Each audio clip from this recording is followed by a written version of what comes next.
Break news. Tirupati జిల్లా పుల్లంపేటలో ఘోర road ప్రమాదం చోటు చేసుకుంది.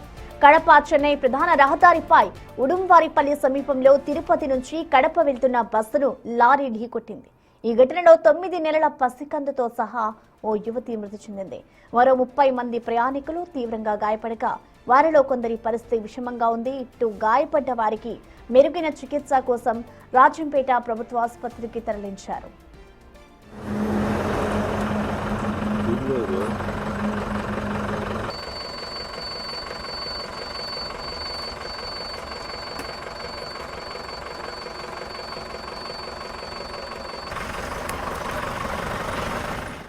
తిరుపతి జిల్లా పుల్లంపేటలో ఘోర రోడ్డు ప్రమాదం చోటు చేసుకుంది. కడప చెన్నై ప్రధాన రహదారిపై ఉడుంవారిపల్లి సమీపంలో తిరుపతి నుంచి కడప వెళ్తున్న బస్సును లారీ ఢీకొట్టింది. ఈ ఘటనలో 9 నెలల పసికందుతో సహా ఓ యువతి కూడా మృతి చెందింది. అయితే వీరిలో 30 మంది ప్రయాణికులు తీవ్రంగా గాయపడగా మరికొందరి పరిస్థితి విషమంగా ఉన్నట్లు తెలుస్తోంది. ఇటు గాయపడ్డ వారికి మెరుగైన చికిత్స కోసం రాజంపేట ప్రభుత్వ ఆసుపత్రికి తరలించారు.